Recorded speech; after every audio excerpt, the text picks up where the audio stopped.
ধন্যবাদ সকল বন্ধুদের। তো বন্ধুরা, আশা করি ভালো আছেন সবাই। আজকে একটি অন্যতম পাওয়ারফুল ভিডিও নিয়ে আপনাদের সামনে হাজির হয়েছি। এত সময় থাম্বনেল দেখে বুঝতে পেরেছেন। তো আজকে আমি আপনাদের সাথে বিষয়টি নিয়ে আলোচনা করব। একটি অত্যন্ত গুরুত্বপূর্ণ আলোচনা। এটা একটি গুরুত্বপূর্ণ বিষয়। বিড়ি অথবা সিগারেট দিয়ে একটি গুপ্ত মায়াং বশীকরণ কিভাবে করবেন। যারা বিড়ি খায়, যারা সিগারেট খায়, তাদের উপর এই কাজটি সহজে করতে পারবেন আপনি, খুব সহজে। এই এখনো পর্যন্ত ইউটিউবে কেউ প্রচার করেন এই বিষয়টা নিয়ে। আমি এই প্রথমবার প্রকাশ করতেছি। তো বন্ধুরা, এই চমৎকার ভিডিওটি জানার আগে, বোঝার আগে আরেকটি কথা বলবো।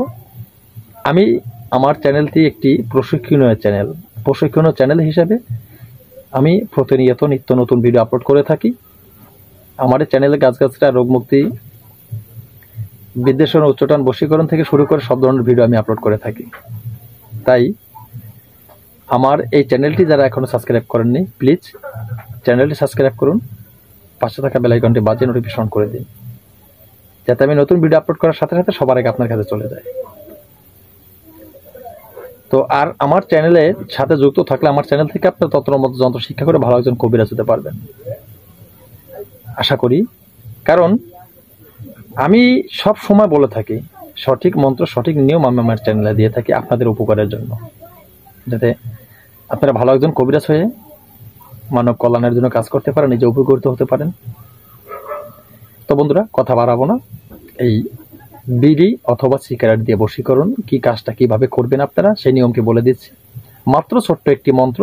এই মন্ত্রটি আগে শুনে নিন, ধীরে ধীরে বলবো যাতে আপনাদের সুবিধা হয় শুনতে। মন্ত্রটি হলো ওং হুং হং অমুরং অমুকের আত্মা গিরি রাখাং। ও আল্লাহ এই বিড়ি পড়ায় অমুকের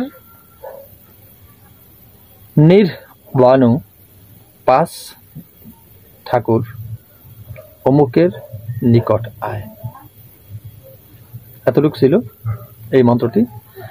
মন্ত্রটাকে ভালোভাবে মুখস্থ করে নেবেন, উত্তর দিকে মুখ করে বসবেন, সামনে আগরবাতি, মোমের বাতি জ্বালিয়ে, তারপরে পরিষ্কার কাপড় পরিধান করে পবিত্র আসনে বসে এই মন্ত্রটি 108 বার পাঠ করে নিলে আরো শক্তিশালী হয়ে যাবে। তো রুদ্রমালা দিয়ে 108 বার পাঠ করবেন। রুদ্রমালা, যেটা রুদ্রাক্ষরের মালা বলা হয়, সেই রুদ্রাক্ষরের মালা আপনি কোথায় পাবেন? হিন্দুদের যে বিয়া শাদীর যে মাল বিক্রি করা হয়, মন্দিরের পাশে যে দোকানগুলি থাকে, হিন্দু সম্প্রদায় যারা আছেন তাদের ওই দোকানে গেলেই আপনি কিন্তু পেয়ে যাবেন রুদ্রাক্ষরের মালা। একটি মালা সেখান থেকে সংগ্রহ করবেন। ছোট দানা, বড় দানা আছে, আপনার যেটা ভালো লাগে আপনি সেটা সংগ্রহ করবেন। একটা মালায় 108 দানা থাকে, সেই মালা এনে এক মালা পাঠ করে নিলেই আপনাদের হয়ে যাবে। এরপরে আপনি কিভাবে প্রয়োগ করবেন সেটি হলো, শনিবার অথবা মঙ্গলবার পূর্বমুখী যে দোকানগুলি থাকে, সেই পূর্বমুখী দোকান থেকে আপনি ভোরবেলা দোকান খোলার সাথে সাথে সবার আগে গিয়ে বিড়ি অথবা সিগারেট আপনি সংগ্রহ করবেন, সংগ্রহ করে নিয়ে আসবেন। তারপর আপনি এরান্ডো গাছের একটু কষ ওই সিগারেটে লাগিয়ে দেবেন যেটার উপর আপনি কাজ করবেন, বা বিড়িতে লাগিয়ে দেবেন যেটার উপর আপনি কাজ করবেন। এরান্ডো গাছের কষ লাগিয়ে দিয়ে তারপরে আজকের এই মন্ত্রটি মাত্র 7 বার পাঠ করবেন, 7টা ফুঁক দিবেন।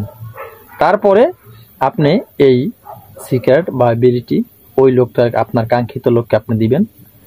যখন সেই লোক আপনার এই সিগারেট বা বিড়িটি খাবে, এর সাথে সাথে দেখবেন সে তার স্মৃতি যে গতি ছিল সেটা ঘুরে গেছে। আপনার প্রতি যে একটা মহব্বত, ভালোবাসা যতটুকু কম ছিল সেটা পুনরায় হয়ে গেছে। আপনাকে না দেখলে তার ভালো লাগে না, খেলা শুরু হয়ে যাবে। আশা করে বুঝতে পেরেছেন। ভিডিওতে, ইউটিউবে অনেক কথাই বলা যায় না। অনেক কথা বলতে গেলে দেখা গেছে চ্যানেলের ভিতরে আমাদের চ্যানেলের অনেকটা ক্ষতি হয়, তাই অনেক কথাই বলতে পারি না। কাজের সাথে সাথে সুফল পাবেন, কিন্তু বুঝে নিয়েন অবৈধ কাজে ব্যবহার করা নিষেধ। আশা করি বুঝতে পেরেছেন। তবে নতুন ভিডিও নিয়ে আসার আগ পর্যন্ত সকলে ভালো থাকবেন। আল্লাহ হাফেজ।